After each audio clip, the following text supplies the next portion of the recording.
ছোটোবেলা আগের দিনের বেঁচে যাওয়া ভাত থাকলে মা মাঝে মাঝে এই রান্নাটা করতো। এটা খেতেও ভীষণ ভালো লাগতো। এটা আমার মার version of imli rice. Hello, নমস্কার, welcome to it's by Madhulika, easy and tasty recipes by Madhulika. আমার রান্নাঘরে আপনাদের সকলকে স্বাগত। কালকের খানিকটা ভাত রয়ে গেছে, আর সেই ইমলি রাইসটাও খাওয়ার খুব ইচ্ছা হচ্ছিল, তাই ভাবলাম ইমলি রাইসটা বানাই আর রেসিপিটা আপনাদের সাথে শেয়ার করি। মনে হয় আপনাদেরও খুব ভালো লাগবে। আগের দিনের বেঁচে থাকা ভাত থাকলে ডেফিনেটলি এটা ট্রাই করবেন। লাগছে একটা মাঝারি সাইজের পেঁয়াজ, একটু বড় বড় টুকরো করে কেটে নিতে হবে, ডুমো ডুমো করে। একটা ছোট টমেটো ওই রকমই ডুমো ডুমো করে কেটে নেব। আমার কাছে ছোট টমেটো ছিল না, ওই জন্য আমি একটা মাঝারি টমেটোর অর্ধেক নিয়েছি। একটা কাঁচা লঙ্কা বা পাকা লঙ্কা এইভাবে ছোট ছোট করে কেটে নেব। একটা আলু, একটু মোটা মোটা আলু ভাজার মতো কেটে নিতে হবে। আচ্ছা, এইটা কিন্তু পড়ে না, অ্যাকচুয়ালি ইমলি রাইসে কিন্তু পড়ে না এই আলুটা, কিন্তু আমার মা দিত, আমার খেতে ভীষণ ভালো লাগতো, সেই জন্য আমিও দিচ্ছি। আর ছোটোবেলায় আমাদের সবজি খাওয়ানোর জন্য মায়ের মধ্যে কিন্তু মাঝে মাঝে বিন গাজরও দিত, আপনারা চাইলে দিতে পারেন। তেঁতুল বাটা, তেঁতুলের পেস্ট বাড়িতে ছিল 1 টেবিল স্পুন, সেটাকে জল মিশিয়ে 2 টেবিল স্পুন জল মিশিয়ে আমি একটুখানি পাতলা করে নিলাম। লাগছে 2 টেবিল স্পুন সাম্বার মশলা, খুব ইম্পর্টেন্ট। আমি বাড়িতে বানানো সাম্বার মশলা ইউজ করছি। সাম্বার মশলা আমি আগেও শেয়ার করেছি, লিঙ্কটা আমি শেয়ার করে দেবো, আপনারা চাইলে দেখে নিতে পারেন। হিং আমি নিয়েছি 1/8 টিস্পুন, আর আগের দিনের ভাত আমি নিয়েছি 2 কাপ।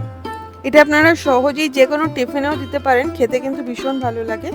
চলুন রান্নাটা শুরু করা যাক। কড়াইতে আমি 4 টেবিল স্পুন রিফাইন্ড অয়েল নিয়েছি। আমি এখানে রাইস ব্রান অয়েল নিয়েছি। আলুটা হাই ফ্লেমে ভেজে নেব, একটুখানি গোল্ডেন ব্রাউন করে। নুন কিন্তু আমি এখন দিচ্ছি না। অথেন্টিক ইমলি রাইসে আলু পড়ে না, চীনা বাদাম পড়ে, পিনাটস, সেক্ষেত্রে পিনাটস কিন্তু ভেজে দিতে হবে। আলুটা যখন এরকম লাল লাল ভাজা হয়ে গেছে তুলে নেব। হিং আমি যেটা ইউজ করেছি সেটা কিন্তু দানা হিং ইউজ করেছি, সেটা আমি গুঁড়ো করে ইউজ করি, সেটা ইউজ করাই ভালো। সেটার গন্ধটা অনেকটাই বেশি হয় এমনি বাজারে পাওয়া গুঁড়ো হিংয়ের থেকে। আচ্ছা, ফোড়ন দেব একটা শুকনো লঙ্কা। শুকনো লঙ্কাটা খানিকক্ষণ তেলে ভেজে নেব। তারপরে দিয়ে দেব সর্ষে, কালো সর্ষে। যদি রাই থাকে তাহলে রাই সর্ষে দেবেন, সেটাতে আরও ভালো হয়। সর্ষেটা খানিকক্ষণ ভেজে নেব, যতক্ষণ না সর্ষেটা ফাটতে শুরু করছে। এবারে দিয়ে দেব পেঁয়াজ। পেঁয়াজটা দেওয়ার পরে আমি দেবো কারি পাতা, নাহলে কারি পাতাটা ভীষণ ফাটে, পেঁয়াজটা দেওয়ার পরে দিলে অতটা ফাটবে না। অ্যাকচুয়ালি ইমলি রাইসের ফোড়নে সর্ষে, শুকনো লঙ্কা, কারি পাতা আর হিং ছাড়া পরে চানা ডাল মানে ছোলার ডাল, আর উড়দ ডাল মানে বিউলির ডাল।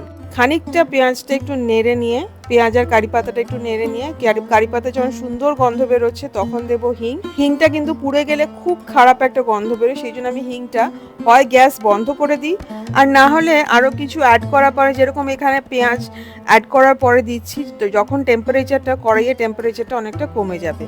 হিঙের গন্ধ যখন খুব সুন্দর একটা বেরোবে, হিং কারি পাতার গন্ধ, তখন আমি দিয়ে দেবো টমেটোটা আর কুচি করে রাখা পাকা লঙ্কাটা। লঙ্কা আর টমেটোটা দিয়ে সব কিছু নেড়ে ভালো করে মিশিয়ে নেব। দিয়ে দেবো নুন। নুনটা দিলে টমেটোটা নরম হয়ে যাবে। তারপরে মিশিয়ে নিয়ে ঢেকে টমেটোটা নরম হওয়া অবধি রান্না করব। পেঁয়াজটাও ট্রান্সলুসেন্ট হয়ে যাবে, টমেটোটাও নরম হয়ে যাবে। এবারে দিয়ে দেবো সাম্বার মশলা। আমি 2 টেবিল স্পুন সাম্বার মশলা দিচ্ছি, বাড়িতে বানানো। আপনারা চাইলে কেনা সাম্বার মশলাও ইউজ করতে পারেন। 1/4 কাপ জল দিয়ে এবারে মশলাটাকে খুব ভালো করে ভেজে নেব। দিয়ে দেবো ভেজে রাখা আলু, দিয়ে সব কিছু ভালো করে নেড়ে মিশিয়ে নেব। মশলাটা ভাজতে হবে যতক্ষণ না মশলা থেকে তেল বেরোচ্ছে। আমি ঢাকা দিয়ে কষাই, কারণ আমার মনে হয় তাতে রান্নাটা অনেক তাড়াতাড়ি হয়। জল একদম শুকিয়ে গেছে, তার মানে মশলা কষে গেছে। এবারে দিয়ে দেবো তেঁতুল গোলার জল, আরও 2 থেকে 3 টেবিল স্পুন জল দিয়ে দেবো। যদি তেঁতুলের পেস্ট না থাকে তাহলে আপনারা তেঁতুল ভিজিয়ে কাঠ বার করে কিন্তু ইউজ করতে পারেন। দিয়ে দেবো চিনি, 1 টেবিল স্পুন চিনি দিলাম, এটা একটু টক মিষ্টি হয় খেতে। ভালো করে মিশিয়ে এইবারে দিয়ে দেব ভাতটা। এই ভাতটা যদি আগের দিনের ভাত হয় তাহলে রান্না করতেও সুবিধা হয়, ভেঙে যায় না, গলে যায় না। সঙ্গে সঙ্গে রান্না করা ভাত দিয়ে করতে একটু ডিফিকাল্ট হয়। ভালো করে ভাতটা এবারে মশলার সাথে মিশিয়ে নিতে হবে। দেখবেন এই সময় একটু যাতে জল জল থাকে, তাহলে কিন্তু ভাতটা পরে মশলাটা পুরো অ্যাবজর্ব করতে পারবে। পুরো যাতে শুকিয়ে না যায়, দেখবেন যাতে একটু ভেজা ভেজা থাকে। যদি মনে হয় খুব শুকনো শুকনো লাগছে, তাহলে 2-3 টেবিল স্পুন জল দিতে পারেন। ঢাকা দিয়ে 5 মিনিট রান্না করতে হবে কম আঁচে। 5 মিনিট পরে ইমলি রাইস একদম রেডি টু সার্ভ।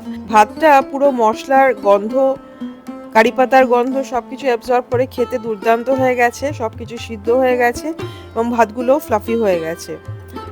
ঢাকা দিয়ে অ্যাটলিস্ট 10 মিনিট স্ট্যান্ডিং টাইম দেবেন সার্ভ করার আগে।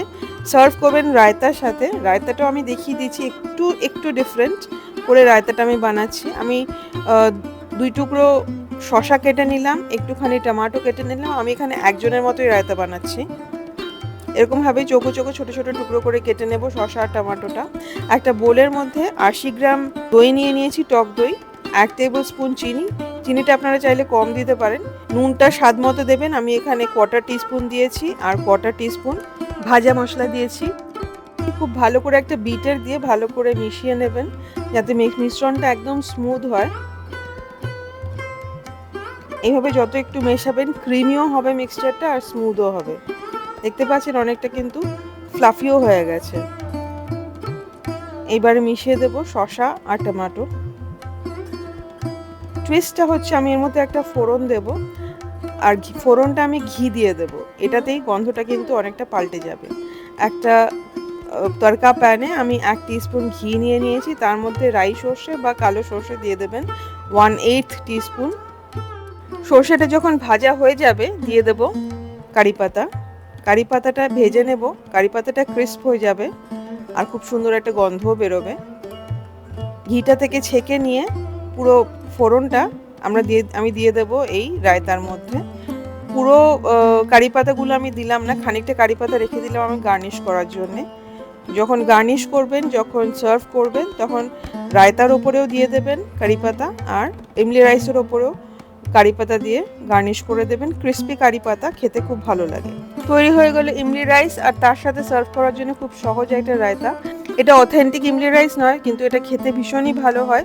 আপনারা প্রত্যেকে ট্রাই করবেন এবং আমাকে কমেন্ট করে জানাবেন যে আপনাদের কেমন লাগলো। আশা করি আপনাদের ভীষণ ভালো লাগবে। আমার রেসিপিটা যদি ভালো লাগে প্লিজ লাইক করবেন, শেয়ার করবেন। আমার channel it's by Madhulika, easy and tasty recipes by Madhulika অবশ্যই সাবস্ক্রাইব করবেন। সাবস্ক্রাইব করার সময় বেল আইকনটি প্রেস করতে ভুলবেন না। দেখা হবে খুব শিগগিরই একটা নতুন রেসিপি নিয়ে। খুব ভালো থাকবেন, ভালো ভালো রান্না করবেন। Happy cooking. Thank you.